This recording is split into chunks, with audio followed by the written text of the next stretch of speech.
Eu nasci numa família abastada e tive acesso a uma boa escolaridade, a muito boas informações e vivi sempre num patamar médio-alto. Mas uma coisa sempre me incomodou, a existência da miséria, das periferias.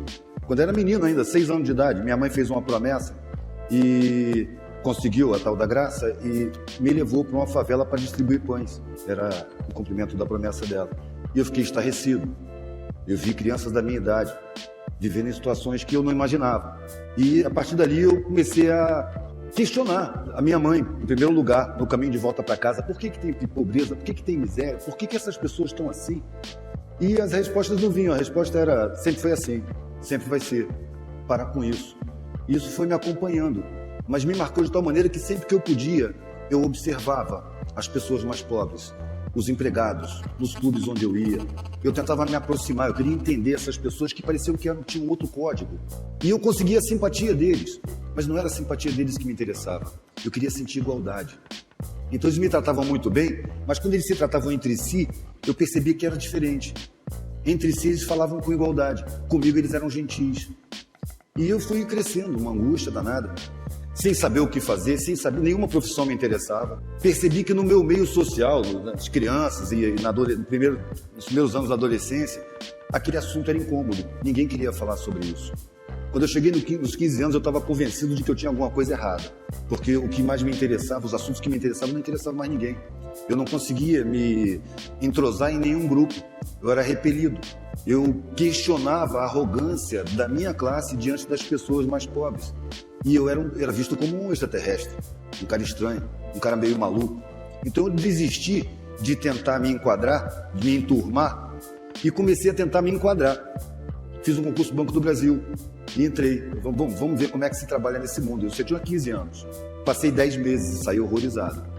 Pedi demissão do Banco do Brasil porque eu achei que ali eu era um parafuso, uma porca, uma peça que podia ser facilmente trocada. Eu tinha uma necessidade de realização na vida. A pergunta ficava, para que serve a vida? Para que serve a vida? Na minha classe, a vida servia para ser usufruída. Mas eu me sentia constrangido de usufruir diante da miséria que eu via. Os meios que eu andava não se via miséria, se via os serviçais. Mas como a gente viajava, as periferias das cidades são um cinturão de miséria sempre. Então eu via que tinha milhões de miseráveis, milhões de pobres. E não entendia, não conseguia entender. A minha classe fugia dessa visão, sempre em bolhas. Sempre em bolhas. E eu me sentia preso ali. Quando eu saí do Banco do Brasil, claro, eu queria me enquadrar para não magoar a família, porque eu não via nenhuma profissão que me interessasse. Eu não tinha vocação para nenhuma profissão. A arte, na época, não era vista pela minha família como uma coisa séria, era um hobby. E eu nem pensava em viver de arte, era coisa para as horas vagas. Então eu fiz um concurso para o Exército. Meu pai era militar. E o pensamento foi exatamente esse. Eu não quero fazer nada do que me apresentam. O que eu vou ser na vida? De repente acendeu uma luzinha, militar. Claro, eu sempre vivi no meio militar, ser militar é fácil. Aí eu fiz um concurso, passei e fui conhecer o Exército por dentro. Meu pai me apresentou o Exército como um fator de segurança pública, como uma coisa boa para todo mundo, que protegia o povo. Mas quando eu estava dentro do Exército, as instruções que eu recebia eram me atirando contra a população. E depois de 1 ano e pouco dentro da escola de cadetes, eu me vi com um fuzil na mão, apontando para uma manifestação de estudantes, gente desarmada. Isso violava todos os códigos que eu tinha aprendido com meu pai. Não é aqui que eu quero ficar. O Exército serve para reprimir a população e não para proteger. Então pedi desligamento do Exército. Foi a segunda vez que me chamaram de louco, a primeira foi no Banco do Brasil. E saí do Exército. E minha família ficou magoada e meu pai mais magoado ainda. Ele tinha muito orgulho de eu ser militar, seguir a carreira dele. Então eles pegaram e me resolveram pagar um cursinho pré-vestibular, o mais barato que tinha. Foi o primeiro contato que eu tive com gente saída do ensino público. E essas pessoas eram desinstruídas. Eu achava o conhecimento deles tão superficial que eu não acreditava.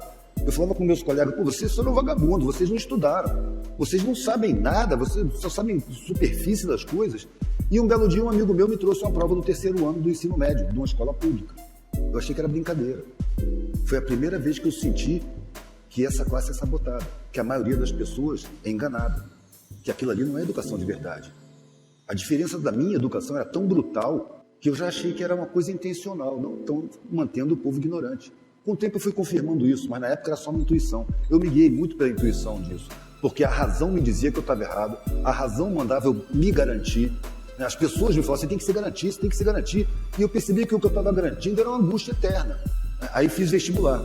Pensei até em fazer em Belas Artes, mas a reação familiar foi tal que eu falei, não, tudo bem, tudo bem. Fui na faculdade, peguei os currículos e fui por eliminação. Onde tinha matemática, eu jogava fora. Onde tinha física, biologia, química, e fui eliminando tudo. No final sobraram 2 cursos, Belas Artes e Direito. Direito tá bom para vocês? Ah, Direito tá. Pelo menos isso. Lá fui eu fazer Direito. E entrei na universidade. E pela primeira vez, eu vi explicações para as minhas questões. Porquê da miséria, quem domina o mundo, como as coisas são feitas, como a política é influenciada pelo poder econômico. E fiquei encantado durante uns 3 meses. Depois eu percebi que era só conversa fiada, uma revolta que não funcionava, que não ia falar a linguagem do povo, que ninguém ali entrava em favela. Sabe? E eu percebia que a grande maioria era pobre. Então tem que chamar os pobres para a luta. Mas os pobres estão aí, desinstruídos e narcotizados por uma mídia criminosa que planta valores, usando psicologia do inconsciente. De repente eu percebi que os pobres se sentiam culpados pela própria pobreza. Gente que é sabotada desde antes de nascer, que o mundo já recebe mal quando vem. Mas eles se sentem culpados pela própria pobreza. Quando numa novela, o pobre que é legal chega no fim da novela e enriquece, você vê a riqueza como um prêmio. O rico, o safado, durante a novela inteira, no fim da novela, ele cai na miséria, está plantando a miséria como castigo. Então a miséria hoje é considerada um castigo da incompetência. Não é um planejamento social. De repente eu larguei a universidade, eu não quero mais aqui não. Eu não quero ser advogado mesmo. Vou largar, não quero ser doutor. Eu vou fazer a experiência de não ter nada. Eu queria ver o mundo do outro lado. E foi isso que eu fiz.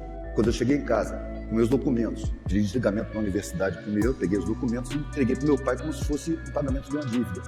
Olha, você me deu a melhor escola, me deu as melhores condições e você sempre me cobrou que eu entrasse na universidade. Eu não vou terminar, mas não é porque eu não pude, é porque eu não quero. Eu quero fazer a experiência de não ter nada. Aí ele facilitou o processo para mim, falou, se você sair por essa porta, você não é mais filho. Você não faz parte da família. Pode esquecer que a gente existe. Na hora foi um choque. Anos depois eu percebi que isso foi uma grande vantagem, porque eu saí sozinho, desprovido de família, e pude formar famílias em todos os lugares que eu ia. Nos primeiros tempos, eu fui sem profissão, sem nada. Eu vou não ter nada mesmo, quero ser mendigo. E batia nas portas e pedia comida. Na minha ingenuidade, eu pedia comida onde estava sobrando. Então eu vou nos bairros mais abastados. Mas ali, as pessoas me davam o resto. Já teve o caso de eu sair da casa, sentar na calçada, começar a comer e chegar um carro de polícia. O cara que me deu comida chamou a polícia. Aí eu falei, não quero mais ficar nesses bairros, não.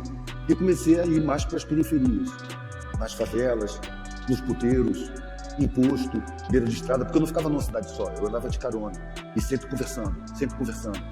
E tratando com as pessoas mais pobres, na ilusão universitária de instruí-los, eu ficava falando. Um belo dia, no meio da Amazônia, eu estava conversando com um grupo de garimpeiros e eu percebi que eles estavam rindo da minha cara, porque eu não estava entendendo nada que eu estava falando. Eu estava falando um monte de palavras acadêmicas. E o povo não fala essa língua, isso é academês. Aí eu aprendi, de repente deu uma luz. Poxa, eu tenho 2 orelhas, 2 olhos e uma boca. Parei de falar e comecei a ouvir. E comecei a perceber o código de comunicação dessas pessoas. Comecei a ver que eles têm outro código de comunicação. O que me levou até ali? A não aceitação do mundo como me apresentam. Me apresentaram um mundo onde eu ia ter que competir com todo mundo. Eu fui atleta desde o colégio militar, desde 10 anos de idade. Ganhava um monte de coisa. No exército eu ganhei troféu de corrida, e fazia ciclismo, ganhava também. Mas quando eu fui chegando mais velho, mais novo você não percebe, mas mais velho assim, 18 anos, eu comecei a perceber a tristeza dos derrotados. Aí perdeu o gosto da competição. Eu não quero produzir esse sentimento. Eu não quero mais competir. Mas o mundo cobra que você entre nessa. Quando eu falei com o meu tenente no exército que eu não quero mais competir, eu comecei a ser percebido. Porque eu era medalhista. O mundo estava me cobrando. Quando eu estava na universidade e falei não quero mais competir, a família me puniu com afastamento. E quando eu fui para o meio da periferia, eu percebi que a competição é uma grande falcatrua. Nós não estamos nos preparando para viver numa sociedade harmônica. Quando eu era moleque, eu achava que a pessoa era médica, o cara escolhia a profissão da medicina para diminuir o sofrimento das pessoas que sofrem. E hoje eu vejo que não. Faz medicina para ganhar dinheiro, para ganhar status. O cara fala, não vou para um lugar onde não tem médico, porque não tem estrutura lá. Ué, mas é exatamente porque não tem estrutura que precisa de médico lá, tá cheio de gente. Essa mentalidade empresarial foi implantada na sociedade. Eu acho que a miséria é uma coisa planejada e eu não vou participar disso. A minha resposta com meu pai, eu conversei 4 horas com ele, antes da última saída com a mochilinha nas costas, já resolvido. Ele dizia, para onde você vai? Eu não sei. O que você vai fazer? Eu falei, não sei. Mas do que você vai viver? Eu não sei. Mas se você ficar doente, você quebrar uma perna, eu só vou pensar nisso se acontecer. O meu medo é viver uma vida sem sentido.